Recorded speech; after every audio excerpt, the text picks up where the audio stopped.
Hello! Hello, dear viewers. And whoever watches these streams. Alright, we're gonna continue. We're still in the first case. I'm surprised we are still in the first case. I did actually intend to stream yesterday, but something else came up that I forgot I had to go do last night. It involved quite a bit of food and sugar and possibly some alcohol involved as well, so I didn't stream last night, so but I'm going to stream tonight. And tonight, as I get my bearings, because I did just take a nap. I just straight got off of my nap because I overslept, and I was like, oh wait, I need to stream tonight, so I'm just diving right into this. I do want to finish this case tonight. Game. Okay.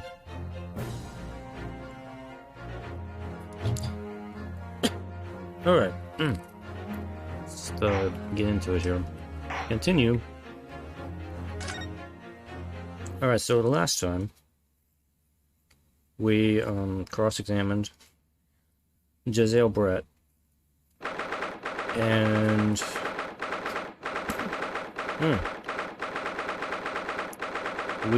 what did we determine last time?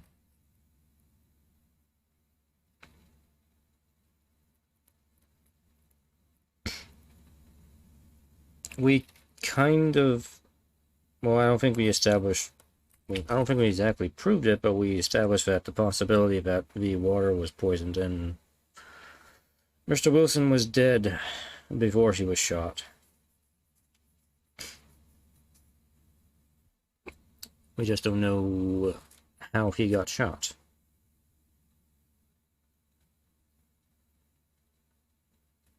There are still several unanswered questions. Anyway, at the end, the girl, I don't remember her name.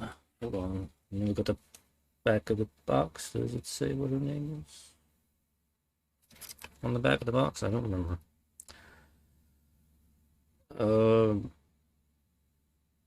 No. The Miss Mikotoba.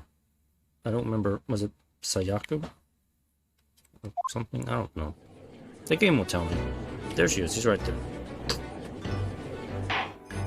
Because we were about, like, at the point where there's nothing else we can do. And then she just shows up. And apparently has the magic piece of evidence, which I'm not really sure what it would be, but it would be really nice to actually have the handgun in the evidence. Just saying. I think I said that a lot last time, so we'll see if that actually becomes a thing now. Anyway.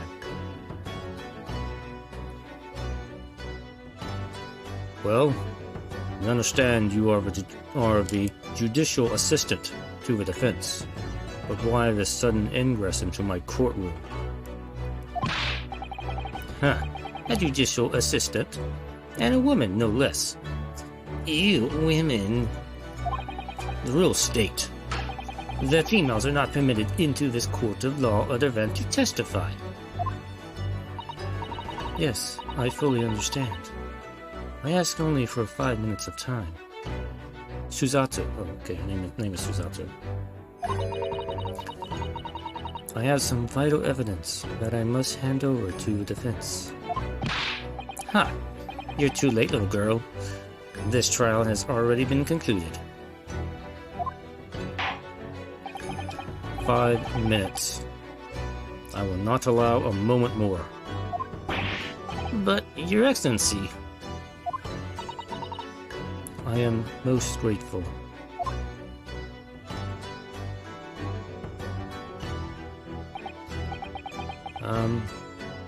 Who exactly are you? I'm sorry. There's no time. Please, simply accept this for now. What is it? A report about something. Written in English. Dang it, I can't read English. This is useless to me. It's Giselle Brett's research. The Englishwoman's. After the trial resumed earlier, I hurried back to the university. I went to Dr. Wilson's laboratory in the medical faculty. Is it supposed to be medical facility or faculty? I'm wondering if that's like a typo. Because that says faculty to me. And faculty is like, you know, the people working at the place. Whatever. And borrowed this paper. Oh yes, that's right. Miss Brett was studying under the professor, wasn't she? So, does this research, whatever it is, have something to do with the case? It's about poison, isn't it? I'm afraid I don't know. I cannot read English, so I don't know. I was hoping you would know how to read it. I haven't been able to listen to the proceedings of the trial myself. Oh, no, of course not. Special characteristics of curare and its effects on human subjects. Interesting. Curare? What's that? I've never heard that word before. Time's up. The prosecution demands the immediate removal of this female trespasser from the courtroom. I can't stand females. Nay. There is too little time for me to read it in detail, but I've summarized what I could on a note just inside the cover. If you think it could be valuable, please cast your eye over it. This is wonderful. Thank you. Zero's report. Yep, it's about poison. Report dealing an unknown poison. Okay. Goodbye then, and good luck.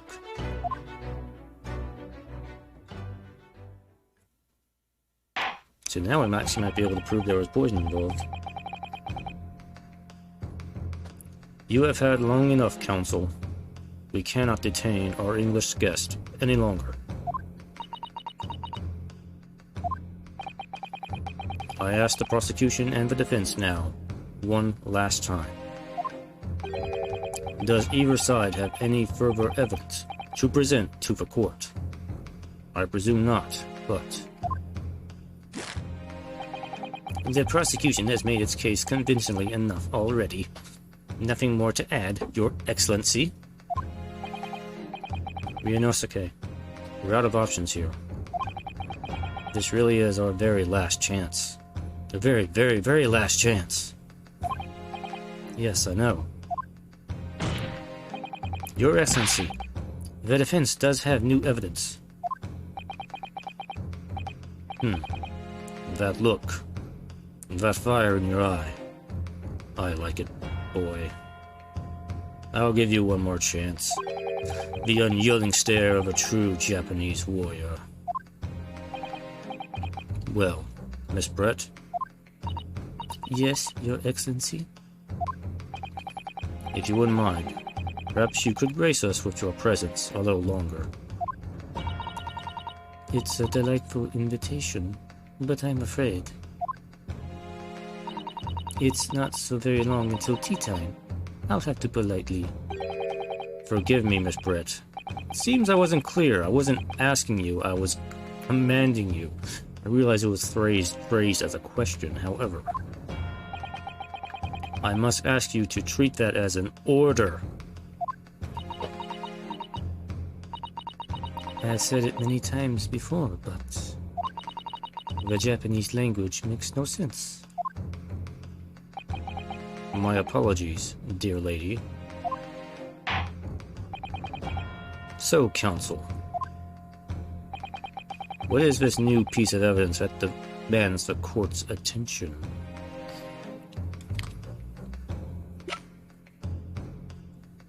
Can I examine this? Poison made from the bark of certain trees in the jungles of South America. Hunters are reasonable. Okay.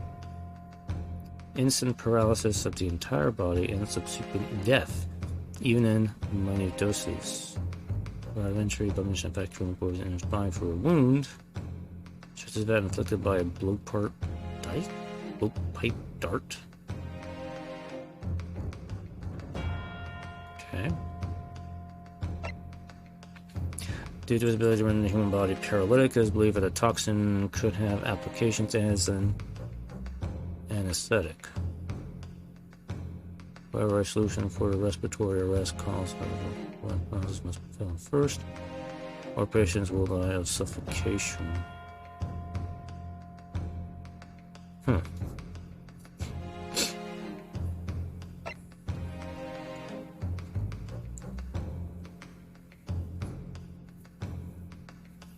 This implies it has to be applied through an injury, a wound, not drank.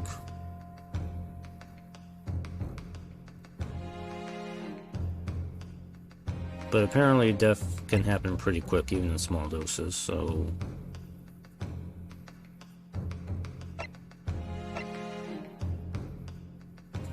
Could be using an anesthetic. You don't think they would have... Yeah, but I think it was already stated that, well, I mean, it wasn't proven, but it was assumed that laughing gas was used as the anesthetic during the dental work. I don't think they would have used something like this. She was in for respiratory arrest.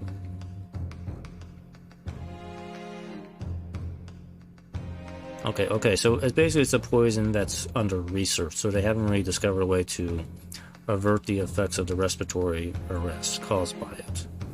They're looking into the application of it as an anesthetic, not that it actually is used as an anesthetic right now. Okay. It's being studied as well. Okay. Alright.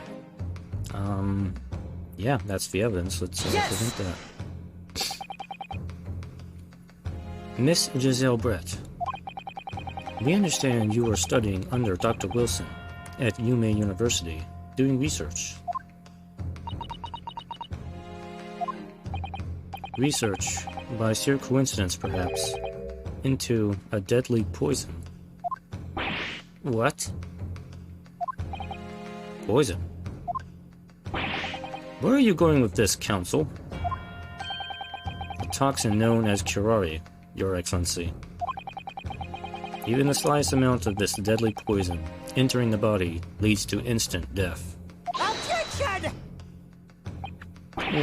What complete and utter nonsense? Curare, you say? I've never even heard of it. You wouldn't have done... What? I don't understand that statement. What do you mean? I didn't understand what you mean. Done what? I mean that you wouldn't have heard of curare before, for one very simple reason. It doesn't exist in our country. Until now. It doesn't exist. Correct. Which means, no matter what test the police can do for toxins, they'd never identify curare. Why? Because there is no test available here that can identify the presence of this highly deadly poison. What? Order! Order! Order! Counsel, does this deadly poison truly exist? According to this report offered by the visiting research student from England, curare has long been used by the tribespeople of South America as a poison to lace their arrows. It seems that it's reasonably well known among European doctors and scientists. To lace their arrows? What are those? I don't know what that is. The report states that it is produced from the extract of a tree that grows deep in the Amazonian jungle. And it was first brought back to Europe at the turn of the century by explorers. It claims that animals shot by arrows laced with curare suffer instant death. Doesn't that about sum it up, Miss Brett? Objection! Objection! You can't do that. Trumpery! Oh my. These aspersions are utterly trumpery. Trumpery?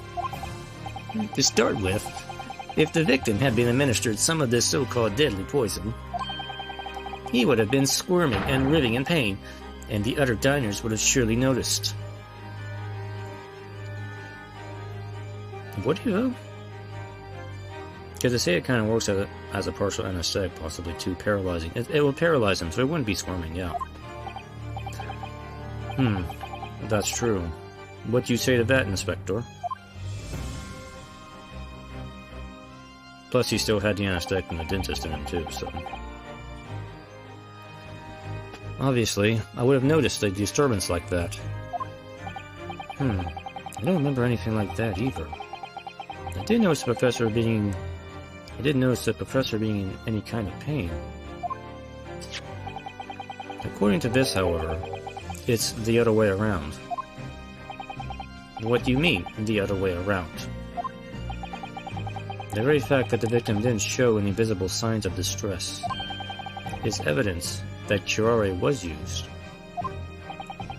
Explain yourself, counsel. The moment this toxin enters a person's system, it causes instant paralysis.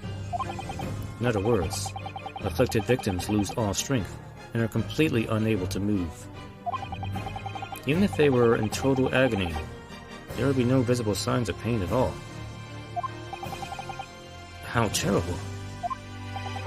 Obviously, if a man lost all his strength in his muscles, he'd collapse on the floor. Both a chair under him for support, as Dr. Wilson did, the effects could go largely unnoticed. But I don't follow, Kazuma. That's just paralysis. I thought the poison caused instant death. The full explanation is extremely unpleasant. The poison causes immediate paralysis, as I said, leaving the victim unable to move. But after a short time, the paralysis is so severe, it causes the muscles that control respiration to fail. Respiration? What's that? In other words, the actual cause of death is suffocation. And all the while, the victim is conscious and aware, just unable to move. That's hideous. To the observer, it will look almost like the victim was slipping peacefully into an endless sleep. But for the victim himself, his final moments would be a living hell. That is the true nature of this deadly curare poison.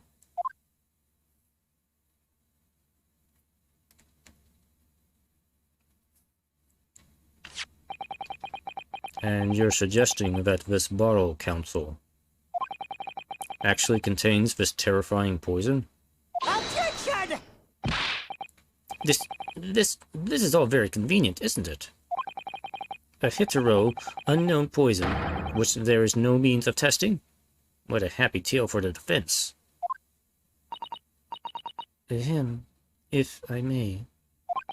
All these facts. You think you're so clever, but you must be taught. Yeah.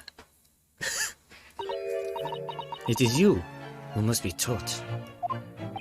Of course. Dear lady.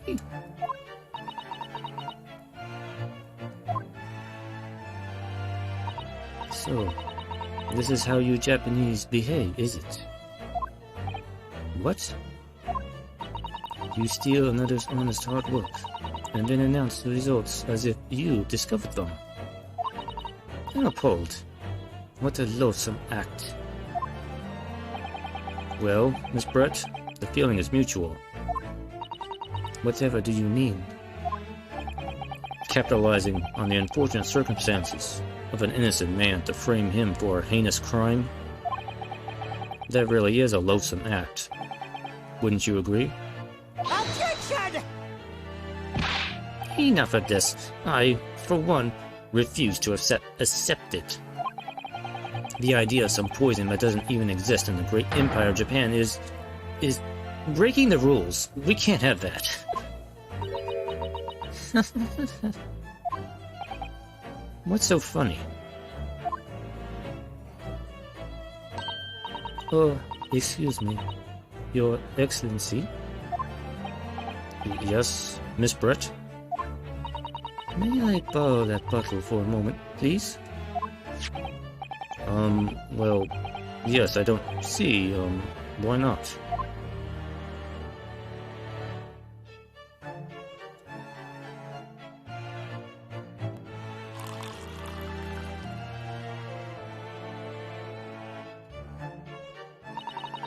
Don't get too big for your boots, you insignificant little island boys. Sorry? To an Englishwoman such as myself, this whole affair is a farcical comedy. Your little police games, these foolish cartoon antics, is laughable, really. But I'm getting bored of it all now. It's time for the games to end. Cheers.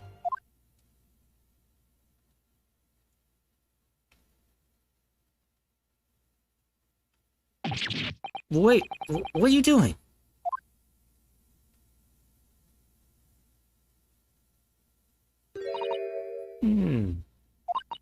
No sparkle left at all. How appropriate for this shabby affair.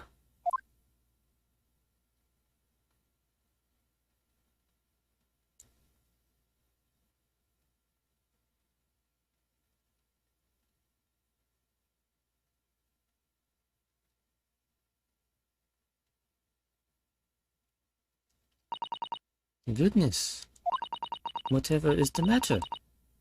You all look quite stunned.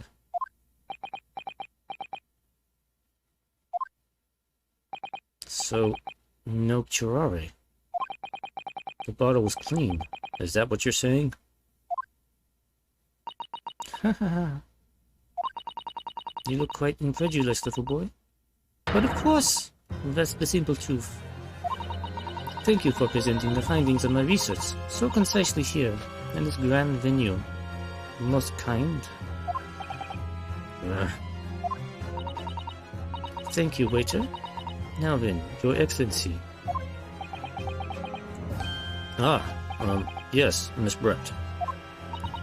I should like to be excused now, please. I think I've given more than enough of my time for the furthership of friendship between our countries. Yes, dear lady. We are most gratified with all the assistance you have given. Now, I do want to point out that the report said that the poison is effective through an injury, so it has to get into the blood.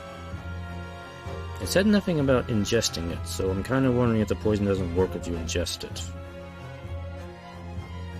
Doesn't quite make sense to me, but I guess we can go with that theory. This doesn't make sense. There had to have been poison in that bottle. So how? How did she swallow a whole glass and live to tell the tale? I don't understand it. Well, I suppose if nothing else, this little Far Eastern charade will make for interesting conversation at the next party I attend in London. There has to have been poison in that bottle.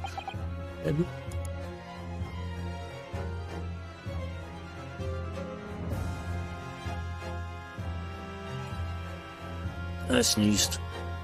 Ugh. You didn't hear that. There has to have been poison in that bottle. Doesn't there?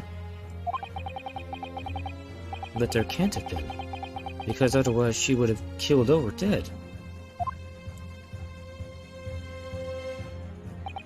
Come on, Ryunosuke. We all have the clues now. That bottle of water.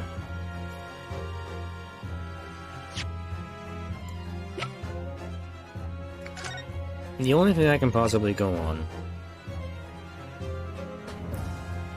is that it is poisoned, but it doesn't affect you if you drink it. It has to get into the bloodstream directly, through an injury of some kind.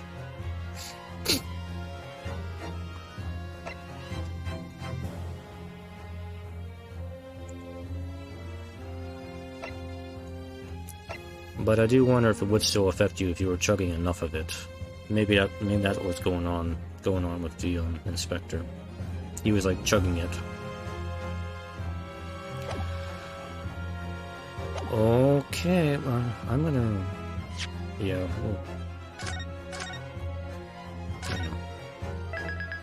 I'm gonna save. But I'm gonna still say there's poison in there.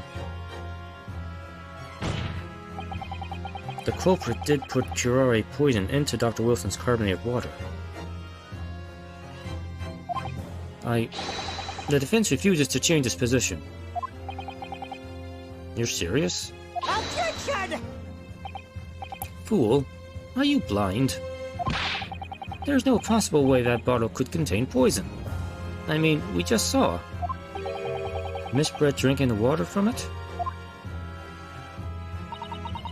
That's right. Which rather complicates your argument, I think. And I believe that complication can be explained. How, exactly?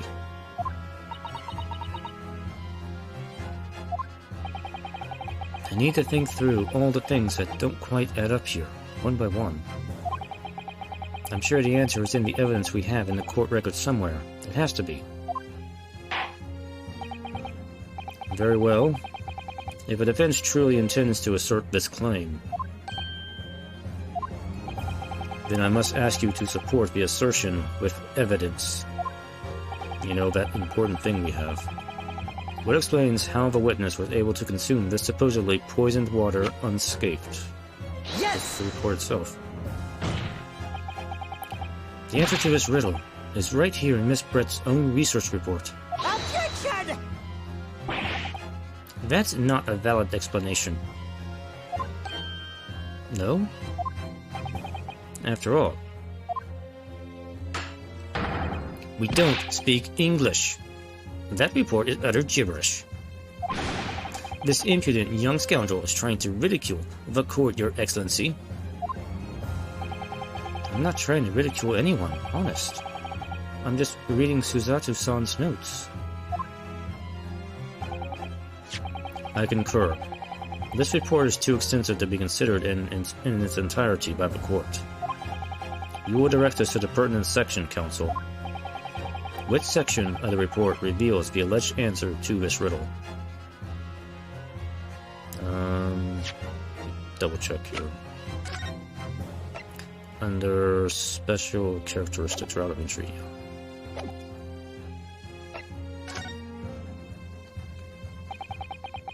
We've been hearing a lot about this curare poison, and it's left me curious about something. Oh, Counsel? Oh, I know how it happens.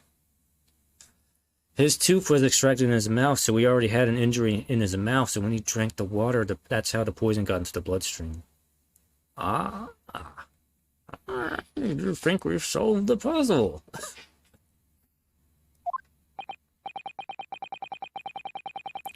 Well, it sounds as though indigenous hunters have been using this poison for years and years to lace the heads of the arrows that they shoot at whatever prey they're hunting. So we've been led to believe, yes. And the point of hunting is to catch prey to eat. Get to the point, please. But if they were to use these laced arrows, doesn't that mean there would be traces of poison left in the prey the hunters were going to eat? Yes, good point. So surely the hunters wouldn't want to eat their prey, would they? Because they'd be eating poison. Good gracious, Counsel. No, that would be madness. But I actually found the answer to that conundrum in this research paper here. Under special characteristics, it says this. The poison starts to work after entering the body through a wound. Through a wound, you say? I see, that makes sense. Yes. The mention of that particular detail seemed a little strange to me, though. but it all makes sense when you interpret what's written like this. When curare enters the body through an open wound, it has terrifying poisonous effects. However, when it enters the body via the mouth, it has no poisonous effects whatsoever. What? What? Miss Brett, you offered this research. You knew curare's special characteristics. And you knew that you could make a spectacle of drinking that water without any danger to yourself. You meddling little... Yeah, that's a real bird. Holy shit. I didn't catch what she said there. Well, Ryunosuke, turns out that bird was alive after all. You're an even better lawyer than I thought you'd be. Really? Me? A lawyer? Objection! All this poison talk is fascinating, I'm sure. But I fail to see how it possibly... Yeah. So, the ill-bred little puppy has a new toy to play with. Some facts he read in a book. But I'm afraid knowledge doesn't suit you, little boy. It only makes you look silly. What are you trying to say? Your schoolboyish logic has a fatal flaw. This is schoolboyish. You're gonna ask me about the injury, aren't you? Flaw. As even your brain has managed to deduce, curare is safe to ingest. It seems likely that its effects are neutralized by the acidic nature of the gastric succus. Oh, yes. Well, of course. Gastric suckers? What of they? So, if this lethal poison is completely harmless when drunk, the professor wouldn't have died when he swallowed it, would he? Unless he had an injury in his mouth. Ah. That's right. Good gracious. That's basic science. Science that even a schoolboy should be able to understand, no? Oh, I understand the science very well. Order. Order in the court. Order. The logic holds, as long as we forget things we talked about earlier. If the lady and the professor drank the same poison, they would be affected in the same way. Oh. Are you trying to suggest? Yes. This curare poison is completely irrelevant to the case on trial. That's right. Surely even a little cockroach like you could understand something as simple as that.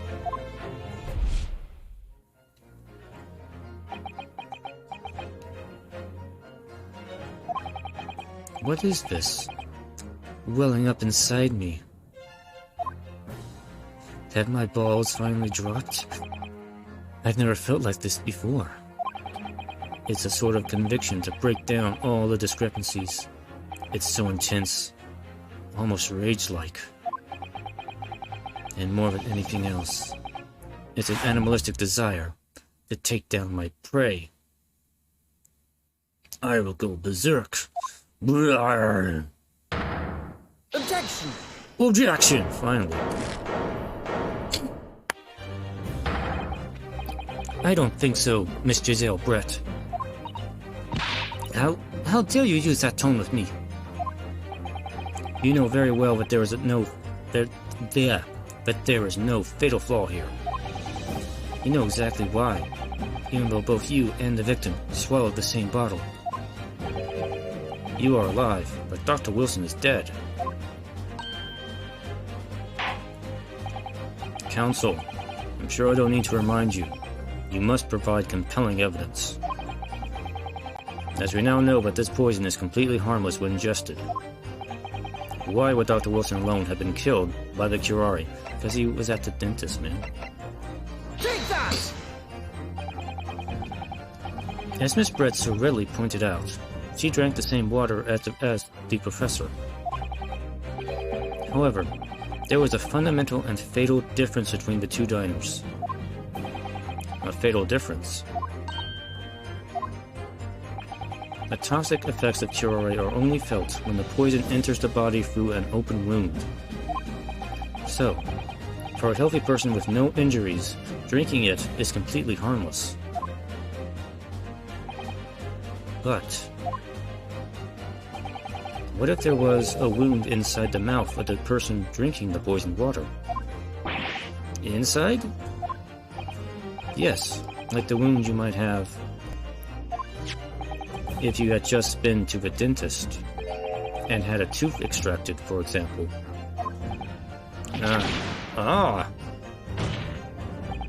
Miss Brett, you've acknowledged many times in your testimony already that you were well aware of Dr. Wilson's dental appointment that day.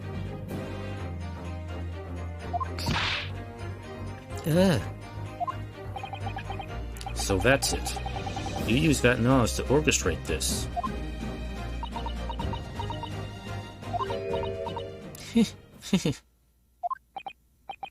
Is she laughing? I don't like to repeat myself, but honestly, I can't resist. These childish courtroom games and your half-baked arguments are all so puerile. What do you mean? Don't worry, little schoolboy. You'll find out soon enough.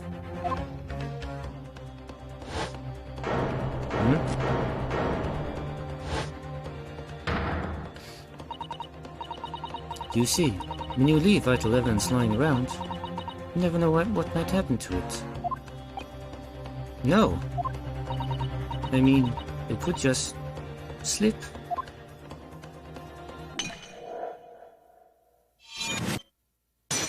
And this is why you don't let the witnesses hold the evidence. Oh dear. How careless of me.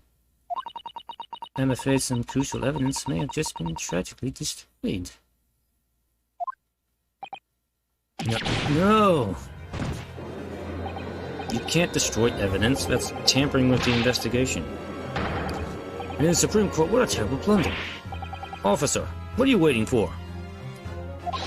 Collect up as much of the water from that broken bottle as possible. At once. You're wasting your time. This delightful carpet under my feet was here. Here was a gift from the British Empire. I assure you, it will soak up the water beautifully. You have neither the technology nor the presence of mind to recover it. We'll cut up the carpet. Get it? Oops, I got my children. Come back here.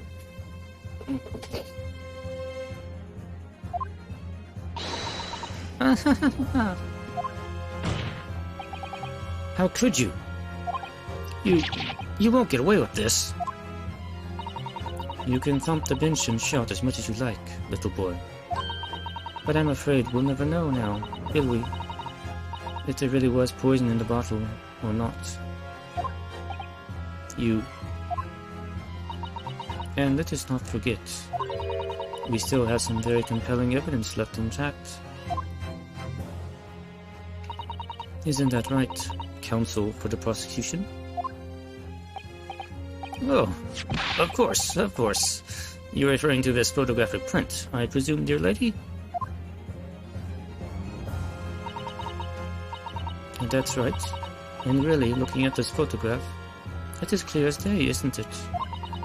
The poor professor was sitting with his back to me. But why is he sitting in your chair, though? You were the one eating the steak. So, of course, the only person who could have shot him from this front is the little schoolboy. Objection! No, you killed the victim that day, using curare. And then, in order to frame Ryunosuke Naruhodo for the crime, you waited until he picked up the pistol you'd arranged for him to find on the floor, before you shot the professor's dead body in the chest with your own hidden gun. Then, in the confusion that followed, all you had to do was turn the dead professor and his chair around. You see? You had every opportunity to commit this crime. What a wonderful imagination you have, young man. A hidden gun, you say? And I shot the professor's dead body, did I? Well, I'm terribly sorry, but you don't have a shred of evidence. Exactly. And as you have attempted to support your wild claims, the prosecution's stance remains unchanged. The victim, Dr. John H. Wilson, was killed by a gunshot to the chest. Delivered in cold blood by the accused, Ryunosuke Naruhodo.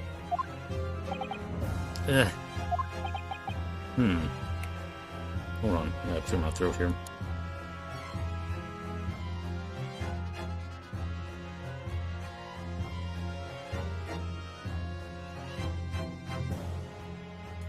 Okay. This is unbelievable. How can this be happening? We had her, but how? Is she really going to get away with it? The way she destroyed that evidence was obscene. Ryunosuke. Yes?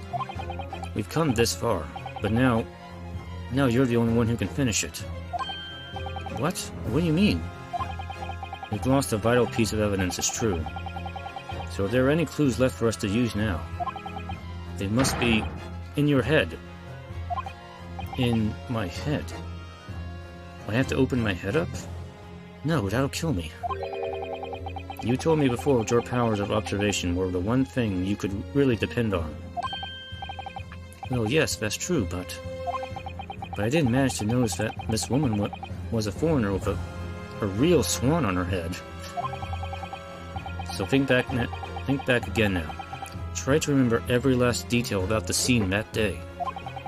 Everything you saw, everything you felt, every color, every smell, every texture, every feeling, every thought in your mind, and whisper there and autumn at the scene.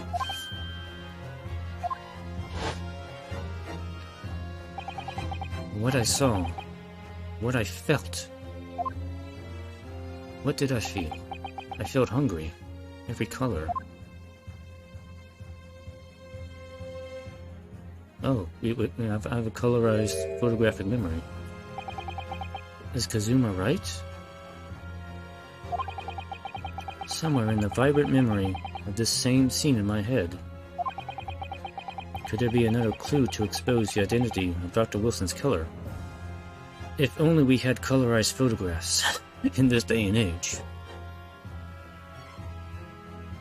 I guess I'll go with there's a clue. Actually, Kazuma, I think I might have something. Thinking back over everything I saw, I think I might have uncovered another clue. Haha. You always have something up your sleeve, don't you, Ryunosuke? Can we really see blood in this scene? Well, no, actually we don't see it in the photograph here. So... Huh.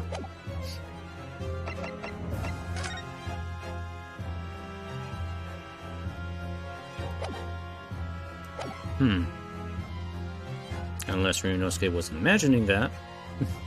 Well, that doesn't help me. Haha. You always have something up your sleeve, don't you, Ryunosuke? Come on then. Let's wipe the smug smile off that English woman's face with some evidence. But the evidence is inside my head. Alright, I can't wait. Let me extract it out of my brain here. It's been niggling me for a while that something feels amiss in my memories of that day. Whatever it is could be the key to arriving at the truth about all this. It's here somewhere.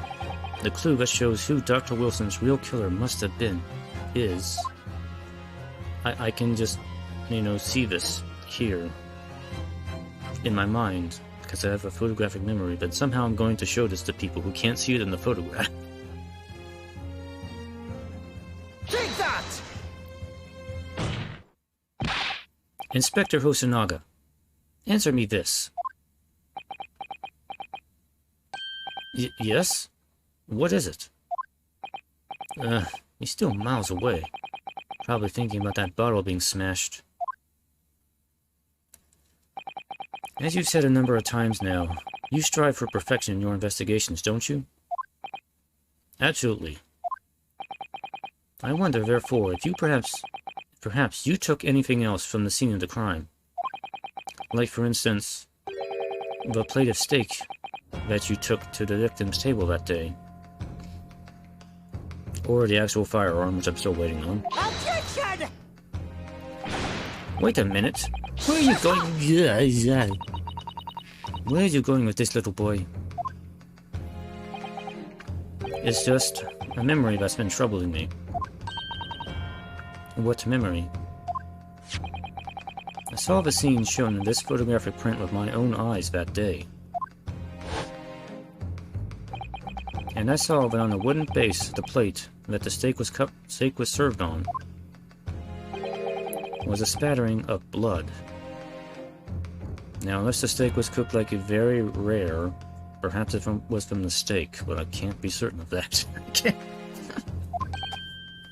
What? Oh, really? And what of it? Obviously, that must have happened when you shot the professor. But the bullet didn't go through him. No, that can't be the case. Take a good look at the photograph, and the relative position of everything there. The plate of steak is almost directly behind the victim. If I'm supposed to have shot Dr. Wilson in the chest from the front, there's no way that blood from the victim could have ended up directly behind him. Yes. For blood to have made it onto the plate implies the plate was between the victim and the shooter. Which means the shooter must have been sitting opposite the professor, as you were. Giselle Brett? I beg your pardon? Objection! Yes, this is beyond ridiculous. Fabricated nonsense. Is the court seriously expected to believe something the accused has apparently just remembered seeing? Hold it!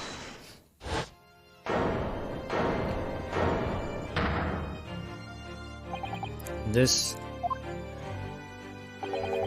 could be the moment that my entire career in the police force has been leading to. Inspector, you mean... Yes, I took the plate, in the interest of preserving evidence from the scene of the crime. I took it, meat and all, and I don't care if they call me a crime scene thief because of it. You did what? I took the steak that you had been eating, Miss Brett. I took the steak that the sergeant had been eating. And I ate them myself, because I was a very hungry man. And I did it all, in the name of justice. Then we can find out for sure whether or not there's a bloodstain on Miss Brett's plate. We must examine it now.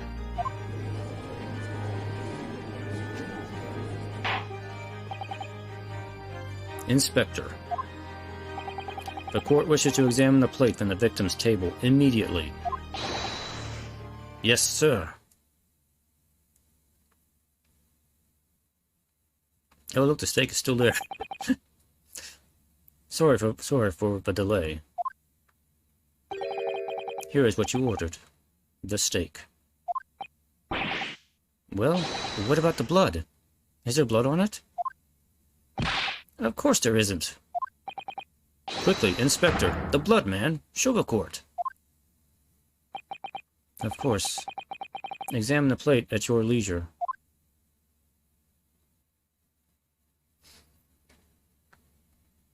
Okay. No blood. Looks like somebody just picked up the steak and just took a chomp out of it. It's like, yar, yar, yar. They didn't really use their knife.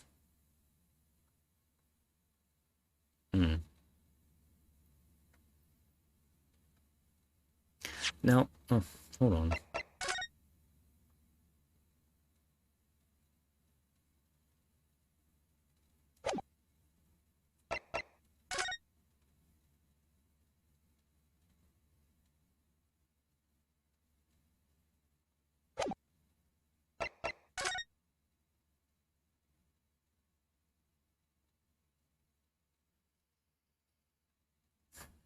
Is it the same steak, though?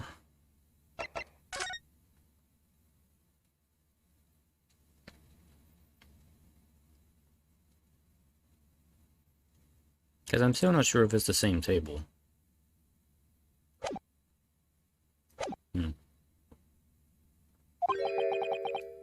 No blood anywhere. But no, that's impossible. I know I saw it. I'm sure of it. It was right there on the table behind the professor. There was blood on the side of the plate.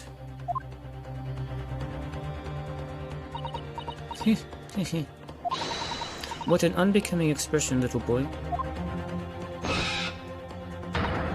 You see, this is why I always say you can't trust what the Japanese tell you. Sisk, I couldn't agree more, even though I'm Japanese too, in the case of this disgrace to the Empire. I believe we may finally have reached a conclusion in this trial, for the 5th time. Let's hope so. This let's pretend attempt at courtroom proceedings is painful to watch. But I do promise to do my best to forget all about it when it's over. Ha! This sorry-looking steak reveals the facts all too clearly. If the sorry-looking accused wishes to examine it again, be my guest. Is there any evidence yet? It's not. Okay. Placed. Okay, now it's in the oven. Placed like an international court record. Okay. What's the plate I saw, or thought I saw, just a figment of my imagination? Well, hold on. Let's see if we can do something more with this here.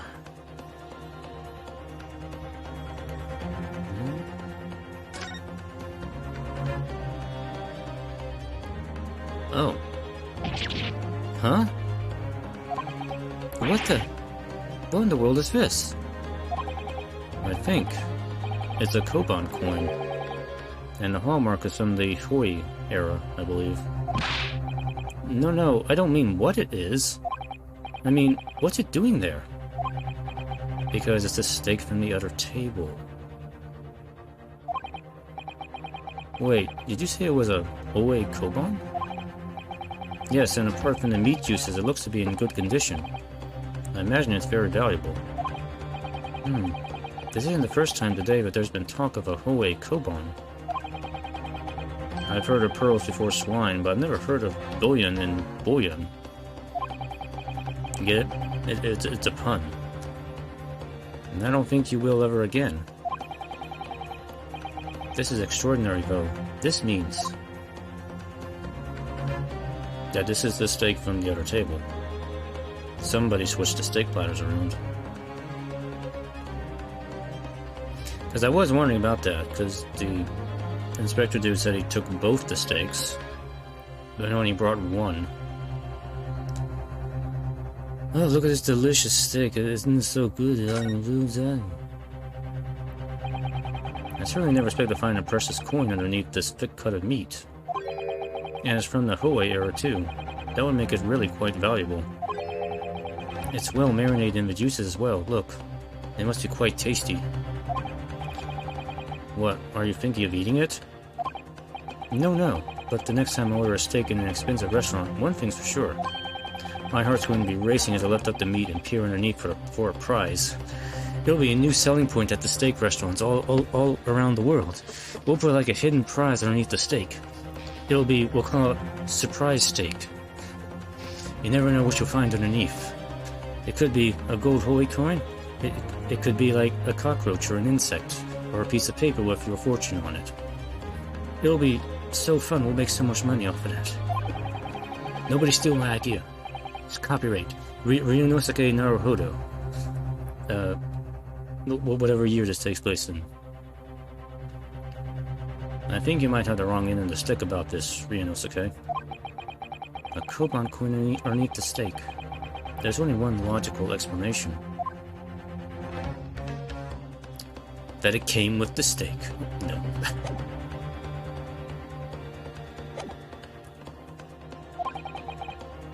This is it now. I've lost. Ryunosuke. It's not over yet. Not until the final gavel. Never stop believing in yourself. Keep looking forward no matter what. Besides, you're only allowed to cry when it's all over. I once heard that from someone. I don't know who. Believe in myself. Really? Maybe I should at least examine the evidence for myself. As the evidence requested by the defense has not been shown to be problematic in any way, I presume any further examination of evidence in this trial will be unnecessary. Does the defense have any objection? Yes. That bloodstain was going to clinch the trial for me. Can this plate of steak reveal any other clues at all? Yeah, if you lift the steak up. Your Excellency, please, wait. This plate of beef is hiding another clue. Another clue that will reveal the shocking truth. Objection! It is the incorrect steak. The only thing that's shocking here is your unhealthy fascination with beefsteak. Your Excellency, I think I made myself clear, haven't I? I will not be able to turn a blind eye to any more unnecessary procrastination in this trial. I'm sorry, Miss Brett, but we must ensure a thorough examination of the evidence. I will not give a ruling until I'm completely satisfied that all reasonable doubt has been dispelled. I see. As a newly affirmed ally of my country, that's still your position, is it? Thank you, Your Excellency. Counsel for the defense. You will now clearly show the court to what you are alluding. Where precisely on this plate of beefsteak is this new clue to be found? Under the steak.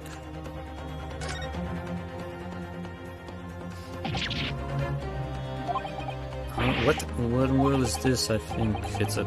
Okay, I already read this already.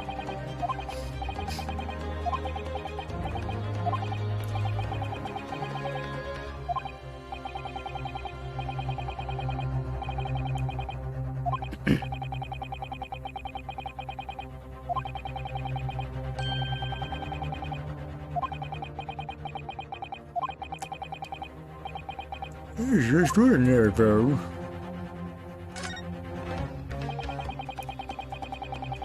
Oh, I need to be clicking the present button, that's right. Not the examine button. It's a well-marinated corn, I'm sure it tastes delicious. I'm gonna lick it.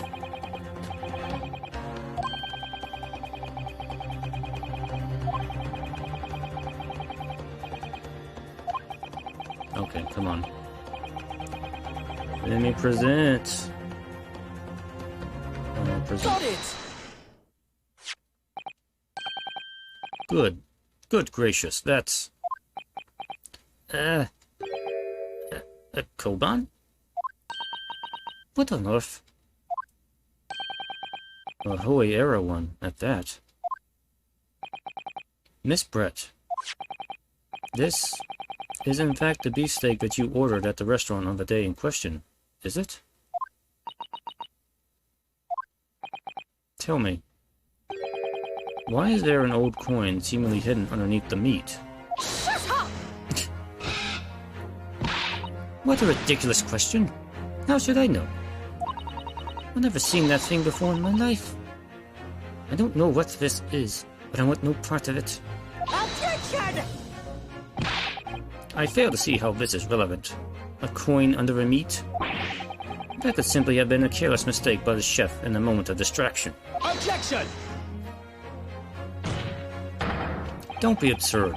We're supposed to believe that this happened by accident in the kitchen? A rare Hoei Koban just happens to be hidden underneath that piece of steak? If this turns out to be irrelevant to the case, I'll rip up my ticket to Great Britain right now. He's right. It can't be a coincidence. Your Excellency. Yes, Counsel? a rare Hoi Koban just happens to be hidden underneath that piece of steak? If this turns out to be irrelevant to the case, I'll give up my lawyer job right now. Objection! By all means, don't let us stop you. No one invited you anyway. I mean, you're the defendant, you have to be here, but you know what I mean. Shut up! Perhaps, little boy, you should realize that it is you who is irrelevant. Even though I'm the one on trial here? The point is, it's essential that we ask the owner of this coin if he can explain what it's doing under that stake. The owner? Yes, it's obvious. There's only one person it can belong to. The owner of the Koban that was found underneath the beefsteak is, obviously, yeah, this dude. Curio Korikuta. Take that! Obviously, it can only be the antiques dealer and owner of Ryunosuke, Curio Korikuta-san. Curie? As in Mr. Cucumber something. Honestly, these ridiculous Japanese names are quite unfathomable. They sound like puns. Ah, yes. The old man who testified earlier alongside the military sergeant, correct? Yes, Your Excellency. I remember him saying that he was up to something with this Koban coin when it happened. At exactly the moment the gun was fired. He was on the floor. The gunshot interested me not. I was far too busy on the floor. Too busy on the floor? Sorry, what were you doing? Hunting for the treasure. Indeed, the Huey-era Koban. My prized coin. Then this Huey-era Koban. Do you mean to tell me? Objection! No. Please, why would Korikuta-san's Koban be sandwiched between the victim's beefsteak and its plate? It makes no sense. Unless it's not the victim's steak. Yes! Which is why I'm asking to bring Korikuta-san back to the witness stand so we can ask him. Officer, bring both witnesses that testified earlier back in here. Without a moment's delay. Your moment is up. It's too late.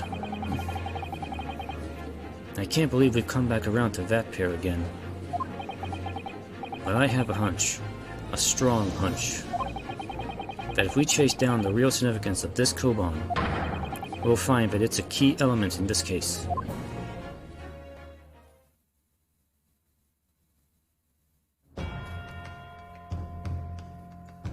And now we have all 4 witnesses on the stand. It's a very long stand. What's this all about? Why have I been called up again? Don't you realize that it's dinner time for little baby Ido? When my son's belly is empty, he is fiercer than a pack of wolves. Exploited by the police, we were, like miserable dogs, forced to bear false witness. And when cast from this courtroom, myself, I became a ruined man in a trice. A worthless, withered antique. Nothing more I have to say. The sun has set on this Ryunosuke shop owner's existence. Be that as it may, Korikuta-san, something has come to light that requires your clarification. As far as your Ryunosuke memory serves, yes, that's it. The one, the very one, the very exact one, that is, it. The resplendent, splendiferous, hoary treasure that my rusty bones managed to misplace that fateful day. It can't be. As I thought. Young man, enlighten this decrepit old fool. Put me out of my misery. Where was my treasure? Where was it dropped? Oh, I'm not sure if it was dropped anywhere. We found your coin sandwiched between a beefsteak and its plate, soaking in the seasoned meat's juices.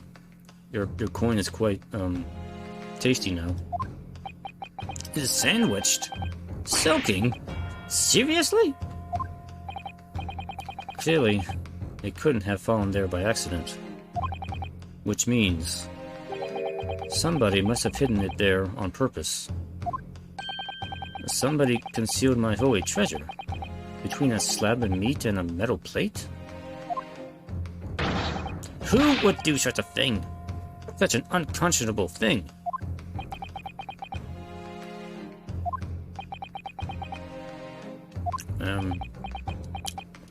We don't know. Excuse me. Could I say something? Yes, of course. Proceed, Inspector Hosonaga. I mentioned this earlier on in the trial, but I was working undercover in the restaurant in order to investigate another case. Ah, yes, that's right. The secret undercover operation. La Carnival is a high-class Western cuisine restaurant. It attracts wealthy diners, including many foreigners. Recently, there's been a run of similarly executed thefts targeting the restaurant's rich clientele. A number of such incidents have been reported to the police bureau. Wicked crimes indeed. We wanted to nip the case in the bud quickly, especially with so many foreigners being affected. So that's why you were sent in undercover, is it? Yes, I took on the job of a waiter at the restaurant in order to flush out the criminal. It seems likely that this Koban incident is the work of the same thief. So unbeknownst to us, there was a master thief at work in the restaurant on a regular basis.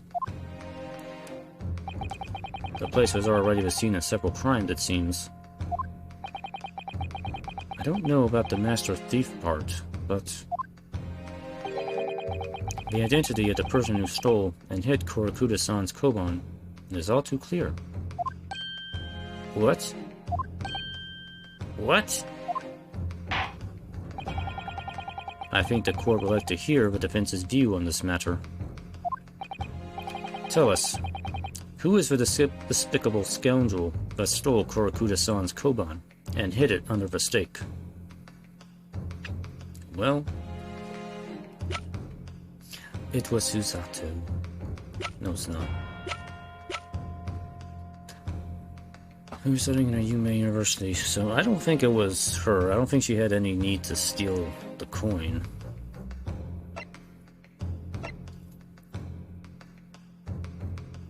I mean, I think it was probably this guy, or at least his baby.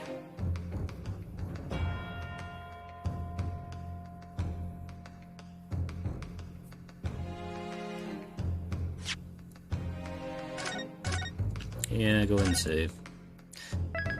Safety save, even though I got plenty of tries here. Unless there's something in my evidence that would be... Oh, I can't look at my evidence. Okay. I'm gonna say it was this dude. Take that! Obviously, it can only be you. Sergeant Isaiah Noza. Ah, yes, a Noza. What? How? How dare you, you monster! Monster? I stole that Koban, did I? I'm the master thief of La Carnival, am I? You're seriously accusing me of these crimes, cadet? But it wasn't me, it was Ido. Ido was the mastermind behind all this. He's blaming his baby.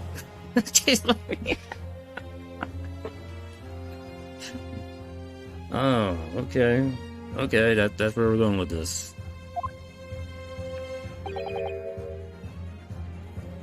I need a drink.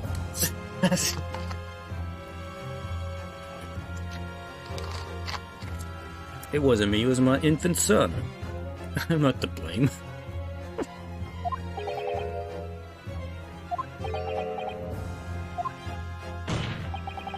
You would push the blame for your crimes onto your own son?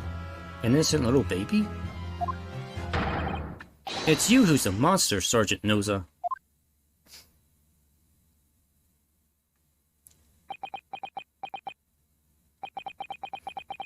Yeah.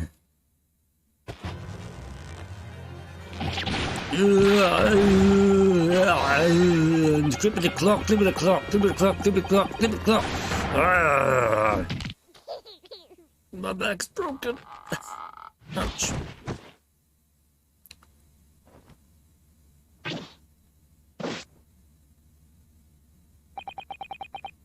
Nippon Imperial Army Sergeant. Ayasa Noza, preparing to stand down in the Supreme Court, sir.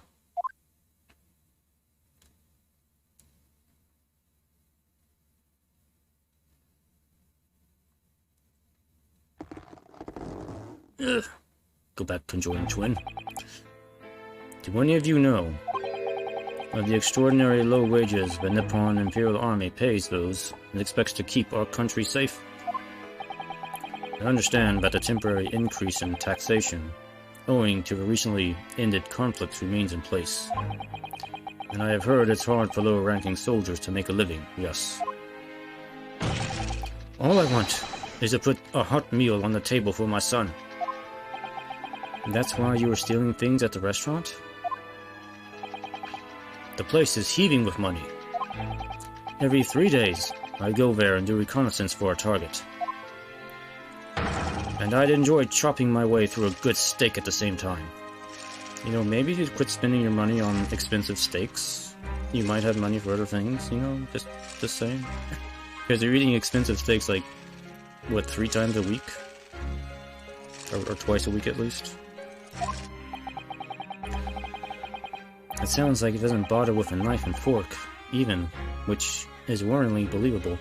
I mean, yeah, okay, look at the steak we had. It looked like somebody bit the steak. They didn't use their knife and fork on it.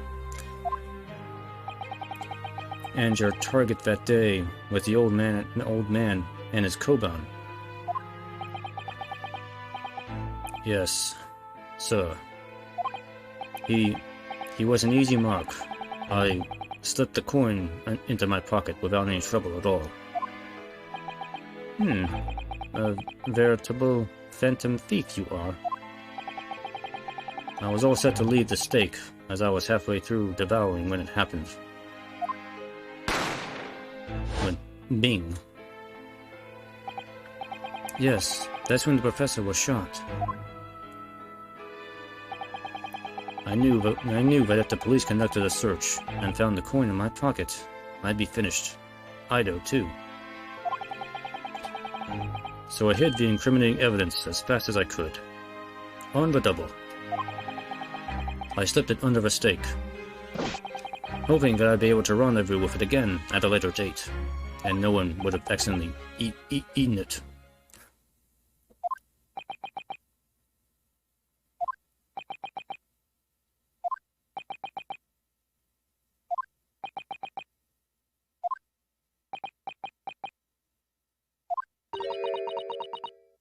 This is ridiculous. Perhaps you could carry on with this absurd prattling in your own time? Well, Miss Brett? Oh, of course, dear lady, of course. How rude of us. I am quite sure there's no need to detain you any longer at all. Ouch! May the esteemed gentlewoman please be excused, Your Excellency. Indeed. The theft of the koban was clearly perpetrated by this baby-saddled sergeant. It would certainly appear to be unrelated to Dr. Wilson's murder. But it shows that the stakes have been switched. Of course it is. Hiding a coin under a lump of meat? The sheer nonsense of such an idea astounds me. Nonsense, is it? Well... Oof.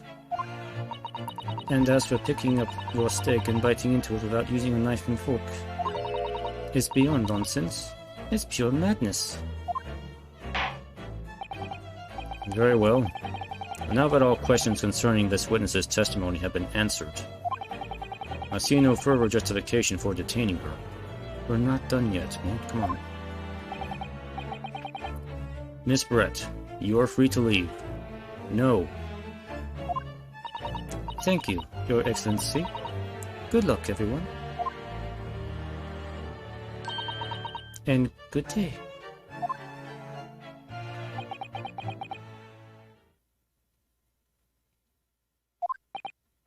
Ryunosuke, what's the matter with you?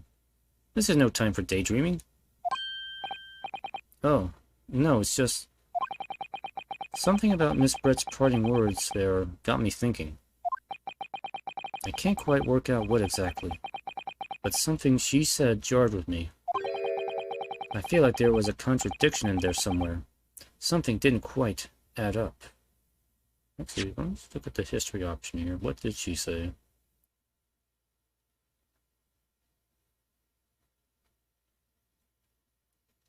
As you're picking up your steak and biting into it without using a knife and fork. Okay.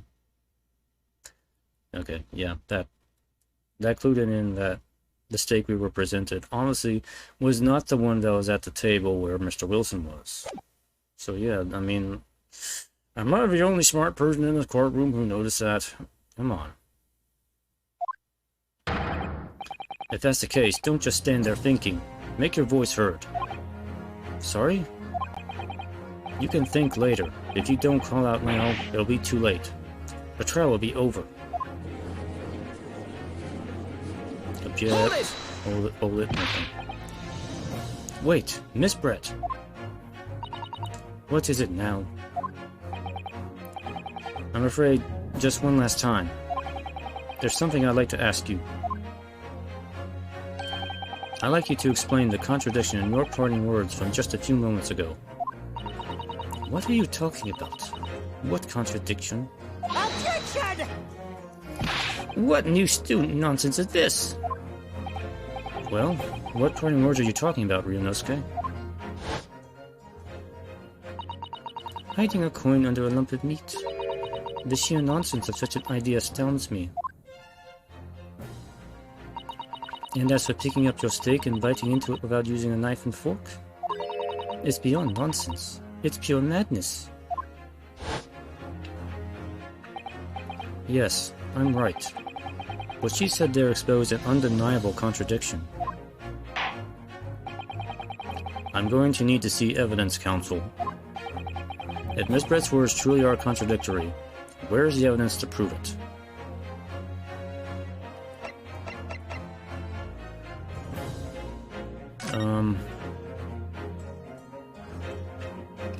I would say this because it shows that these stakes were obviously switched. I'm gonna go with that. Take that! The photographic print of the scene taken immediately after the incident occurred. What's interesting is the plate of steak that you can see on the victim's table. The steak that Miss Brett had been eating before the professor was killed. Yes, go on. More accurately, Your Excellency. The steak that was on the victim's table just before the professor was killed. Now you're just splitting hairs. Not true. Doesn't something about this steak strike you as very unnatural? Unnatural? What on earth do you mean? What is that word? I don't know what that word means. It's extremely obvious. I'm talking about the shape of the edge where it was eaten. I see you've noticed it too, Miss Brett. Noticed what exactly, counsel? Just a few moments ago, Miss Brett claimed no Englishman would even contemplate picking up a steak and biting into it without using a knife and fork. Of course she did. She's a refined English gentlewoman herself. Then take a good look at this steak. In particular, the edge where it's been eaten. Yes, looks like somebody took a nice big chunk out of it. As you can see, there are clearly defined, barbaric teeth marks there. Ah, oh. Ah! It looks like Miss Brett has realized something. So, the witness, as she claims, wouldn't contemplate eating anything without using a knife and fork. There shouldn't be teeth marks in the steak at all. Objection! But what is your actual point? I'm too stupid to figure it out. Perhaps it's...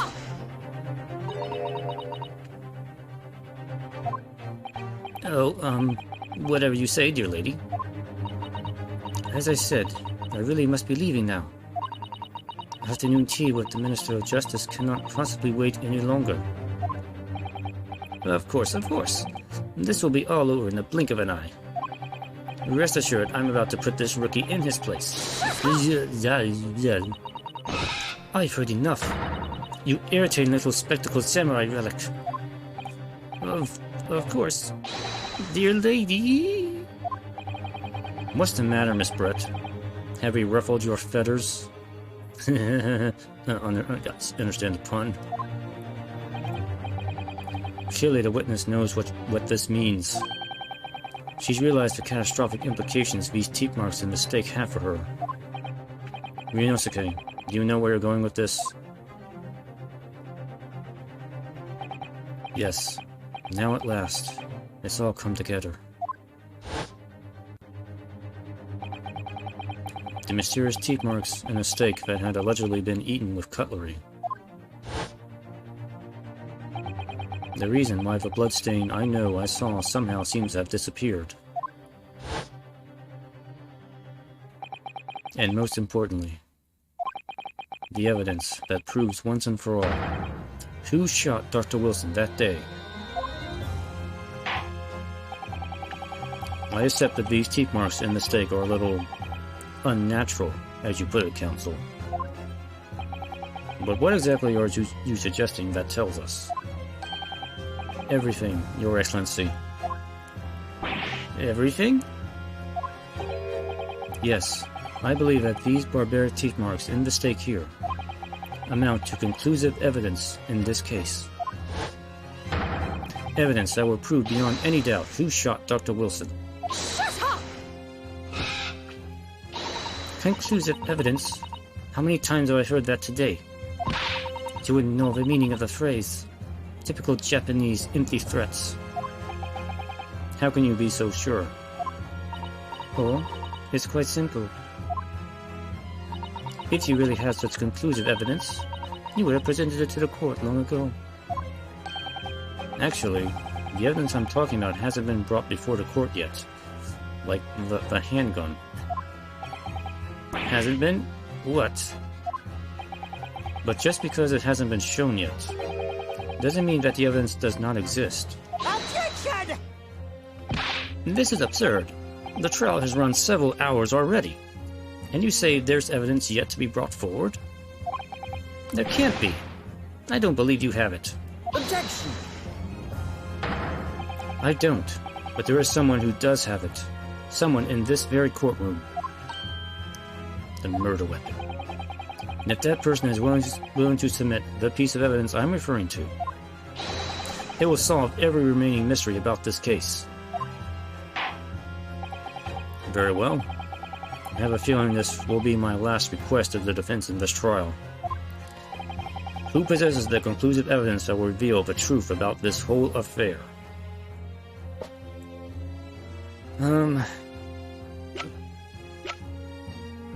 Alright, well, okay. I'm not 100% positive what evidence they're talking about here.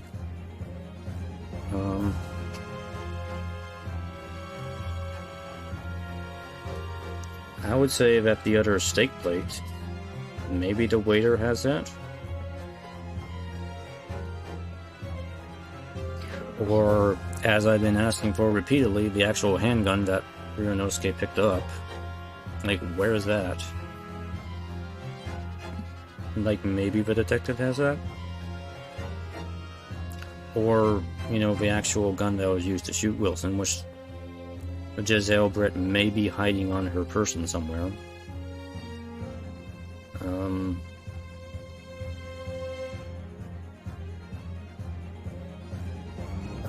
I'm not actually 100% certain here what I should pick here, so I'm just gonna say, because I'm probably gonna get this wrong the first time.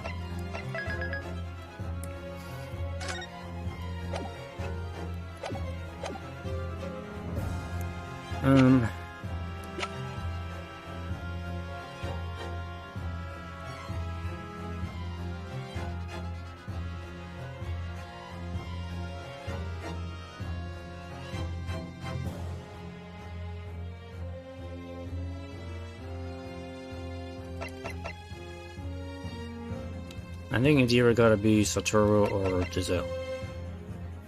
It's kind of 50-50 here. Although I don't think Giselle would willingly give up any evidence that would convict her, so I'm gonna go with Satoru. Because he might know where the other plate is. Or at least a handgun that Ryunosuke found. Alright, well, let's just see what happens here. Take that! The answer is obvious. It's Inspector Hosonaga. What? I have it. Yes. You think I've been withholding conclusive evidence? That's ridiculous. I'm still dying. I'm so surprised. No. I'm not saying that. Everyone's attention has been focused on this stake with the teeth marks. Yes. Now, earlier this afternoon, Sergeant Noza told the court the following. I'd enjoyed chomping my way through a good steak. And as well as admitting to stealing Kurakuda-san's coin, he told us that he slipped it under the steak. You watch it, cadet. I'm a superior officer. Sergeant Noza, could you please confirm something for me? Was the stake that you put the coin under, in fact, your own stake? Teen-shun? Affirmative, of course. I might be a soldier in the Imperial Nippon Army, but still. I'm not brave enough to ask a foreign gentle lady if she'd mind me manhandling her meal to hide something in it. In other words, the stake that the detective submitted as evidence earlier was in fact Sergeant Noza's meal. Objection! But that makes no sense. The plate was taken from the victim's table. Objection! We still haven't figured out if the stakes were switched. Come on, people. Yet the gentlewoman doesn't take bites out of her steak, nor does she have any opportunity to steal the steak. Of course I didn't steal it. To even suggest such a thing would be an affront to the entire British Empire. Well then, how do you explain this paradox? Exactly. Surely you're not going to suggest that the sergeant switched the two stakes over.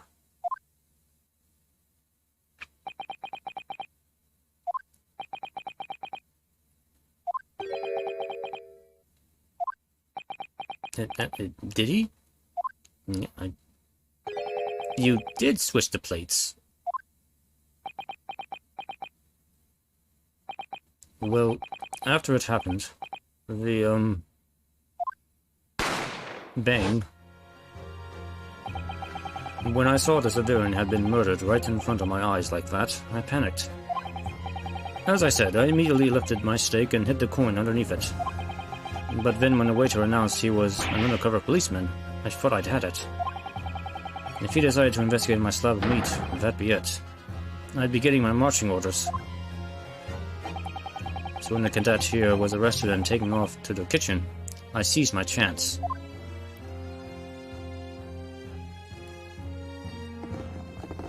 Go down, twin. With military precision and timing, I switched my stake with the one on the foreign lady's table. What? You can't have. I never saw you do such a thing. It was called Operation Lightning Bolt, and there was no time for strategic planning. It was do or die, I tell you. So yes, I did what had to be done. Unbelievable!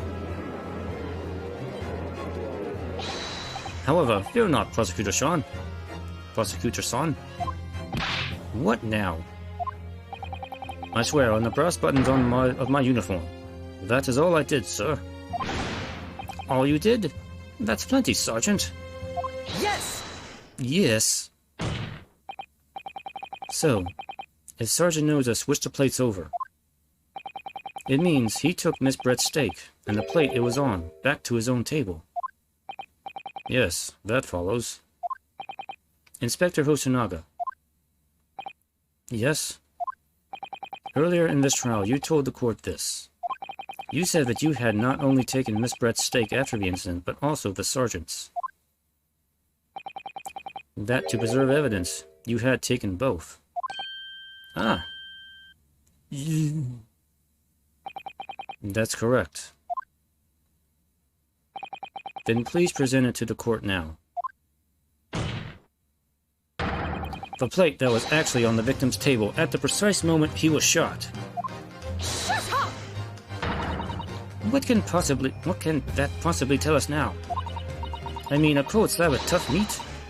It can't have the slightest bearing on the case. Objection! No, you're not wriggling your way out of it this time, lady. I beg your pardon? Surely you're not that forgetful. Surely you remember the reason why this steak pan promises to prove such a problem for you, no? You're the ones who decided it was a problem, not me.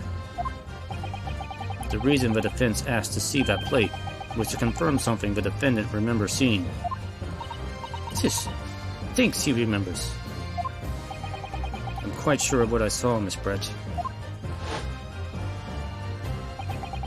On the side of the plate that was on the table directly behind Dr. Wilson, there was a clear splattering of blood from the gunshot wound to the victim's chest. I believe the defendant's memory serves him well. And now we have the evidence to prove it. The plate you were eating from, Miss Brett.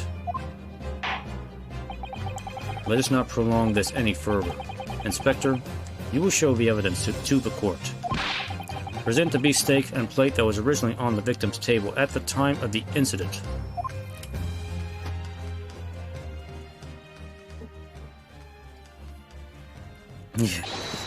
Yes, sir.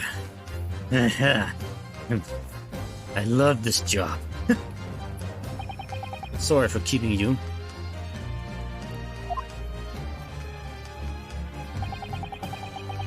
Here is the other steak and his plate. Please, feel free to examine it. And that has blood on it. The blood stain is clearly visible. Look. Yes! Yes! Now this makes everything clear.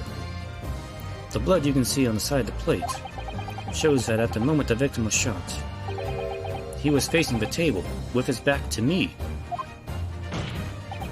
In other words, it's impossible for Naruhodo-san to have shot the victim. Yeah. It can't be. In fact, there's only one person who could possibly have shot Dr. Wilson from the front. I'm sure everyone knows by now who that person is.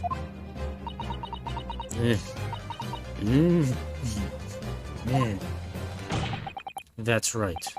Miss Giselle Brett. It's you!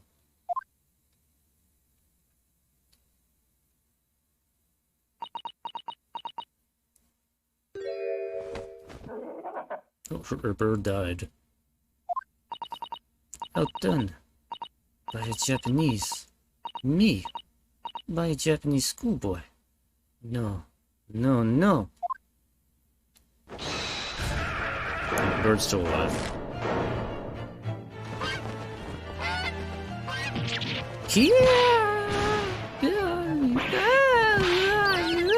There's chickens flying out of my head. What is going on here?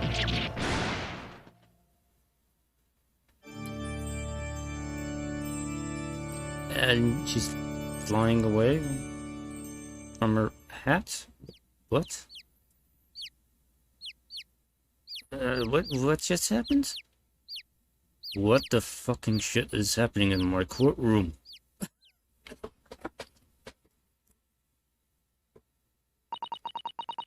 Please excuse my little outburst. I briefly lost my composure. Most unbecoming behavior for an English gentlewoman. Forgive me. Well, Miss Brett, I think it's time you told the court what actually happened that day. The truth, this time. Gladly, Your Excellency.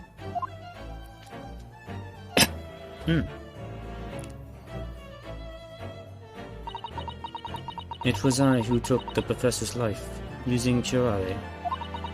As you surmised, I chose that particular day for one very important reason. The professor had a dental appointment for the extraction of one of his teeth in the morning. So you planned to kill the professor, knowing that no trace of poison would be found in his water. Because curare is unheard of here in Japan. Yes. Of course, I never intended to remain at the restaurant for as long as I did. I only needed to see the professor take one tiny sip of his water, and it would be over. I would place the steak I had ordered in front of him to make it appear as though he had been dining alone, and leave immediately. However, before any of that happened, there was an unexpected visitor at the professor's table. That would be me, I suppose. Yes, you. Who else? Such a trifling matter, but the fact that you decided to come over to greet the professor meant that I had lost my chance to slip away unnoticed. In due course, the professor took a sip of his water and was paralyzed. I made sure he was sitting in his chair, such that he wouldn't fall. There is no going back at that point, so I concocted a plan on the spur of the moment. A plan to pin Dr. Wilson's murder on this innocent man. I happened to know that the professor always carried a gun. I decided to use that fact to my advantage. I had the bottle of curare in my handbag, and my own pistol concealed under my skirt. Yep, she had her own gun. Under your skirt. So I was right. There were two guns. Yes. And then I finished my coffee and got to leave. That's when I noticed the professor's gun, which you had presumably placed on the floor. Place where you were sure that I would notice it. And everything went according to plan. You noticed the gun, as I intended. And then, just as you bent down to pick it up, bang! And that's when you shot the professor with your own gun, even though at that point he was already dead. Naturally, the gunshot caused a commotion, at which point the waiter appeared. Obviously, I assumed Naruhodo-san was the culprit and apprehended him. I took him to the pantry that adjoins the kitchen and locked him inside. And that's when I took the opportunity to turn the professor and his chair around. Because, of course, you needed to make it look like the defendant had shot Dr. Wilson from where he'd picked up the gun.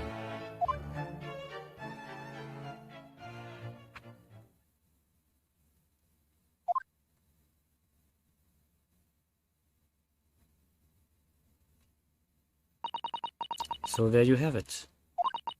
That is the entirety of my misdemeanor. It's a misdemeanor, I'm sorry.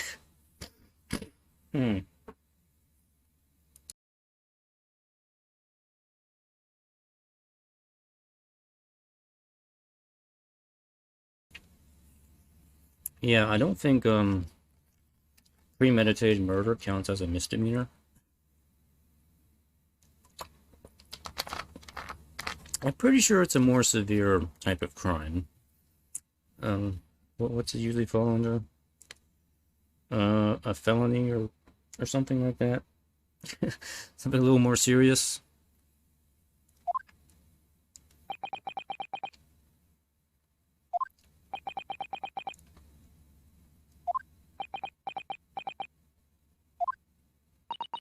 Your Excellency. Yes. I wonder. Might I speak with you in private later? I shall call on you. Thank you. Good day then, everyone. I hope you can forgive me, Naruhodo-san.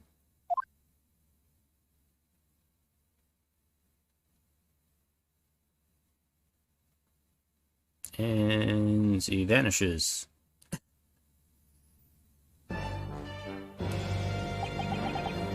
It would seem this trial has finally run its course. I presume the prosecution is in agreement? This can't be. Takasuchi Ouchi does not lose. Not to the likes of this rookie student. You better start getting used to tough opposition. Ryunosuke, Naruhodo. What? Yes? This insult to the Ouchi family name will never be forgotten. You become conceited with age, Council. But the old have to stand aside and make way for the new. It's the way of the world. May you never forget that. Sure, off of your head.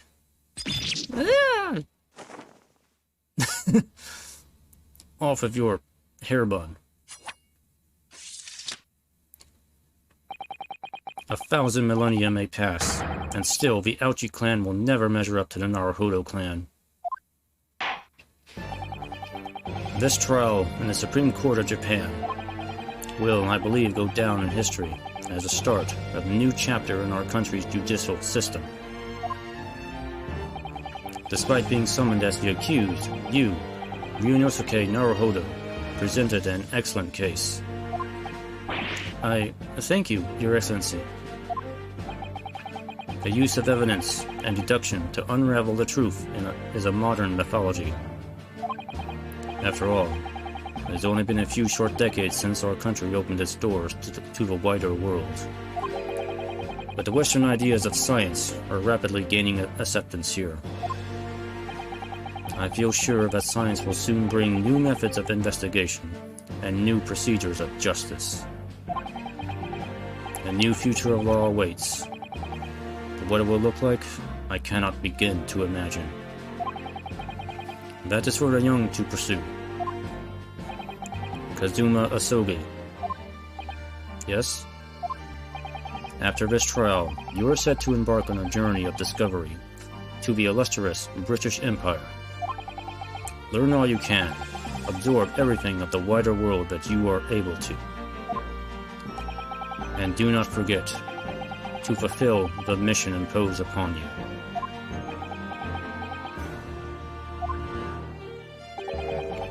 I understand, Your Excellency. What was that about? Why do you look so grave all of a sudden? Never mind.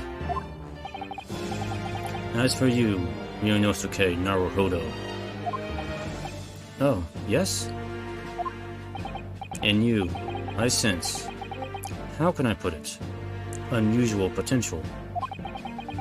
I very much look forward to seeing how you carry that onwards. Thank you, Your Excellency.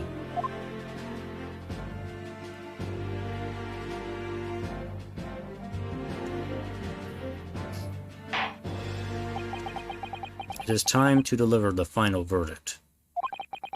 I hereby find the defendant, Ryunosuke Naruhodo,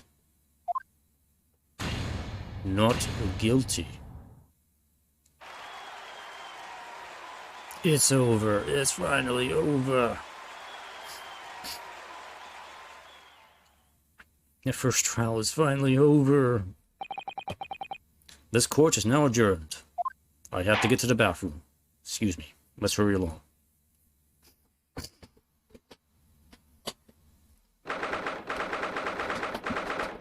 Ugh.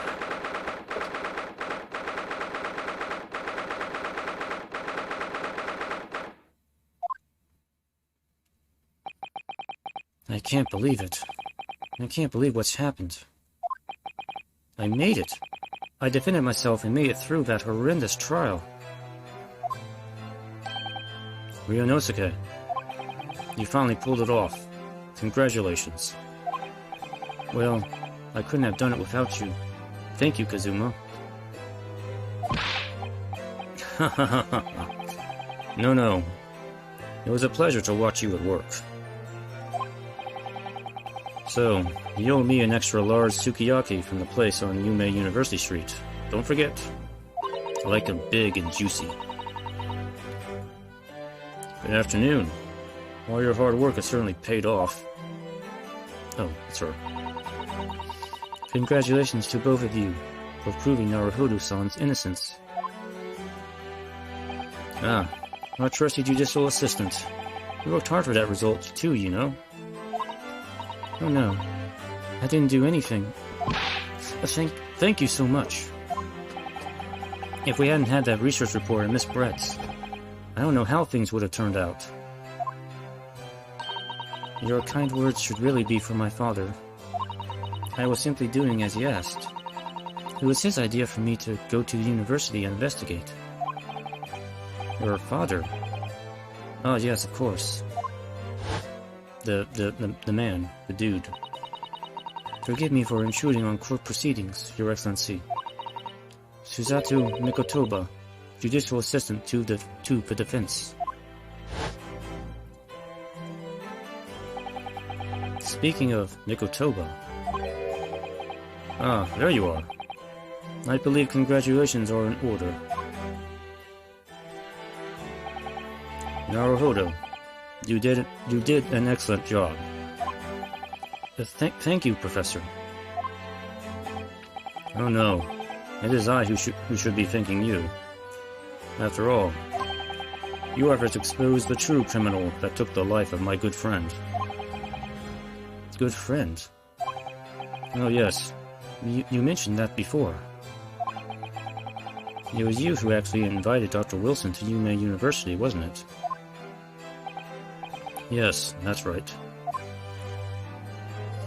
Professor Mikotoba studied overseas himself. He went to study forensic medicine in Great Britain. Presumably, that's when you met Dr. Wilson. Exactly. In those days, we worked together in the same hospital. Oh, you worked together? I've never heard you mention that before. Well, it was a long time ago now. Besides... It's your turn, Asogi. Great Britain is a magnificent country. It leads the world in science, medicine, engineering, culture, and of course, in law. Watch and learn, my boy. See what's happening in the world's largest melting pot. I will. I'll learn all that I can. I swear on this, the spirit of the Asogi clan. You're not taking that sword to Great Britain, are you? Of course I am. How else would I protect myself from those English ruffians? A Japanese man's katana is his soul. This blade shows me where I need to go. It cuts down anything that's in my way. Yes, I've definitely seen how sharp it is already with my own eyes. And that reminds me, what's happened to the woman? To Giselle Brett, I mean. After all, she's guilty of murder. Oh yes, her. It's not easy to tell you this, but What do you mean? Surely she's going to face trial herself now. She's the true culprit, after all. She will be leaving Japan in the very near future.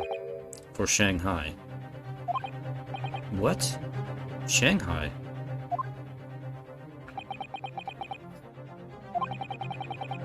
Giselle Brett will not appear in court again in this country, I'm certain of that. What? But why not? It's a matter of consular jurisdiction. Who is this? Oh. Inspector Hosonaga. It was a hard-fought battle in the courtroom today. Very impressive to watch. I must congratulate... But what's all this about consular jurisdiction? We cannot try this particular foreigner for her crimes here in Japan. What? We can't try her? But then who? Who's going to bring her to justice? A British consular court will hear her case, somewhere far away, where our voices can't be heard.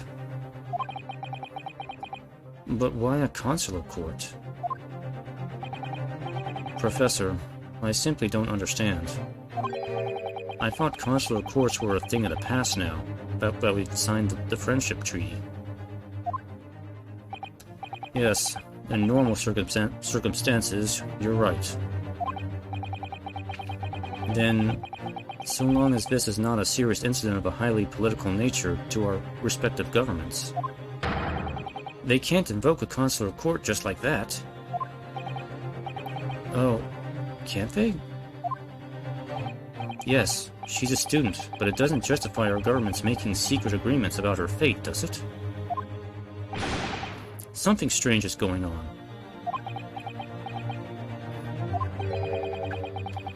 So Miss Brett can't be held accountable for her actions here in Japan. I'm afraid that for the young student, today's trial was nothing more than a game all along. There was never any danger of comeuppance for her. I don't believe it. The British government's Foreign Affairs Ministry has demanded that we hand over custody of Miss Brett. They're obviously taking this case of a foreign student committing murder very seriously.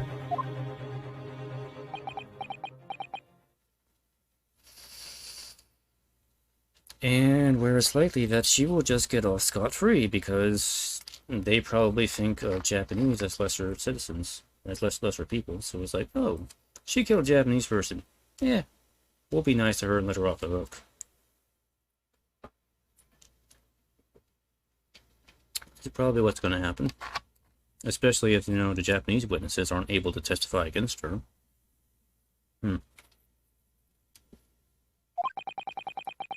But it's all going to change from now on. We can make a change.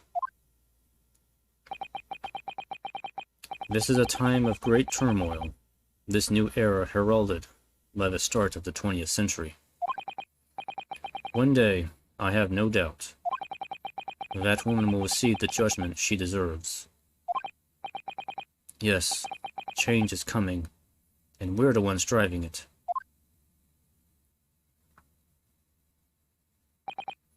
Well, I think that's enough seriousness for now. This evening calls for a celebratory drink. But, Professor, you're right. This is no time for gloomy faces. We should be celebrating Ryunosuke's not the guilty verdict. Let's start having some fun. Start swinging my sword around like a drunk man. In that case, might I suggest La Carnival? Do we really need to go there? There are a lot of bad memories about that place, like poisoned water and stuff like that. As the head waiter, I should be delighted to provide you with ample food and drink. You're a detective, Hosonaga-san, aren't you? I'm still dying, by the way. I hope nobody forgot about that.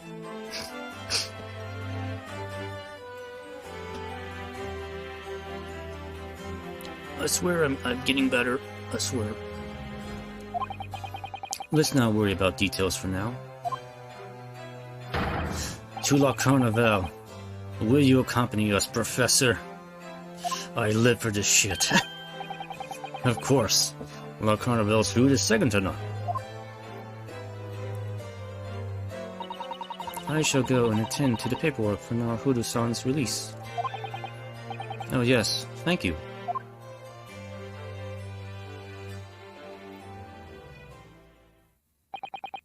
So, Giselle Brett won't be tried here. I suppose that means I'll never know. I'll never find out why she killed Dr. Wilson. Yeah, I mean, like, what was the motive? We still don't really know what that was.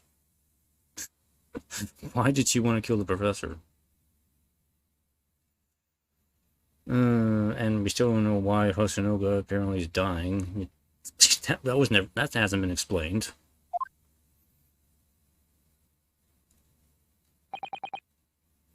Kazuma. Oh, Kazuma. Yes, Ryunosuke? I just wanted to say thanks again, that's all. You really saved my skin today. Haha. Haha, I didn't do a thing. You were the lawyer in there, weren't you? That defense was all your work. Your skills make the difference, though. One day, I bet you'll be the best lawyer in the world. I'm not so sure about that. To be honest, something kept occurring to me over and over during that trial. I couldn't help thinking that maybe you're the one destined to become a great lawyer, not me. What? Come on, be serious. If I helped you today, it was only right at the very start of the trial. But you have a natural talent for it. For being a defense lawyer, I mean. Oh no, not me. All that tense verbal combat? I never want to go through that ever again. I just did what you told me to do, that's all. Because I knew I could trust you. That's the point. Sorry? What do you mean, that's the point? Listen, Ryunosuke. Do you know what the most crucial weapon is that any lawyer needs in order to win? Knowledge of the law? Evidence? Belief in your client? No. The ability to believe. To believe? To believe what? A defense lawyer has to fight for his clients. He has to believe in them at all times. Like you believed in me when I said I didn't do it. I'm human, just like you. I don't have some superhuman ability to know truth, or to summon dead people and let them possess me. I can't do that sort of thing. But you have to make a choice about what to believe in and stick to it when you're defending someone. Sometimes in the courtroom, you can really be backed into a corner. But being able to remain faithful to what you chose to believe in, even then, well, that's not something that anyone can do. It takes a special kind of person. Believing in your client. Just look at today's trial. I'm a student lawyer with precious little real experience. But you never stopped believing in me. Well, You face seemingly hopeless situations time and again, but you never stopped looking for the truth. And in the end, you found it, through your own efforts, and because you never stopped believing in me.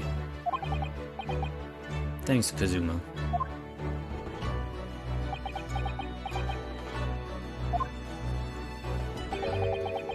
There's something I want to ask you, actually, Ryunosuke. Well, it's a favor, really. Something very important to me. It sounds serious. What is... Ah. You're still here, are you? Oh, Inspector Hosonaga. I've arranged some rickshaws for us. Let's go. Thank you. We'll be right there.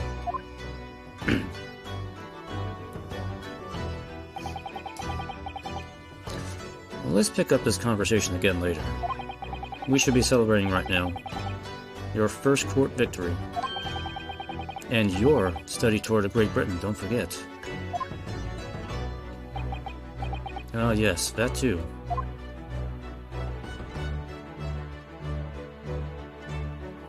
Don't worry, I'm not going to die, I promise.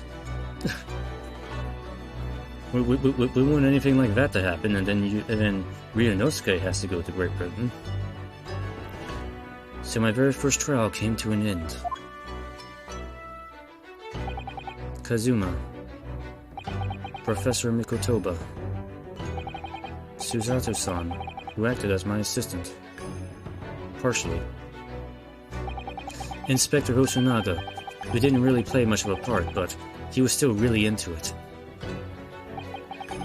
It was because of the help and support of all of these people that I managed to get through the trial.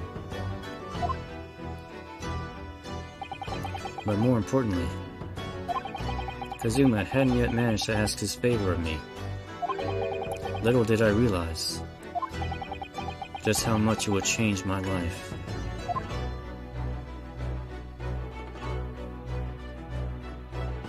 Is Kazuma gonna die?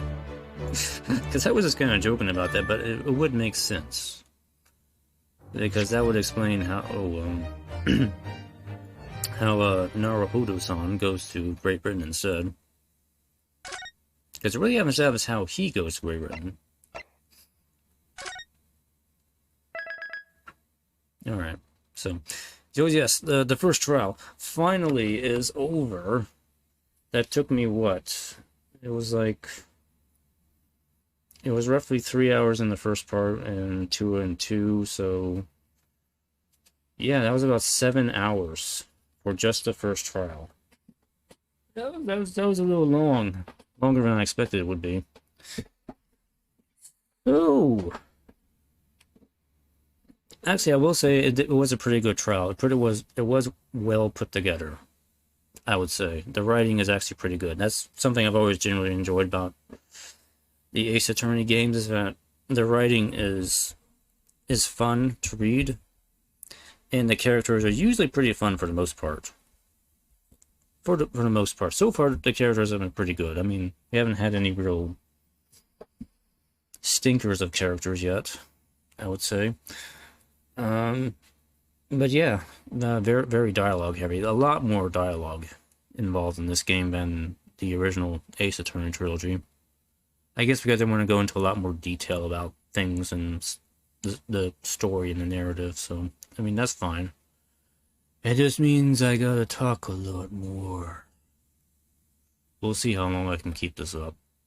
Like I said when I started this, I make no promises that I'm going to voice everything in the game. I will try as long as I can, but if my voice is giving out, I'm gonna have to take a break from reading out everything. We'll see what happens in the next case here, which I'll start next week.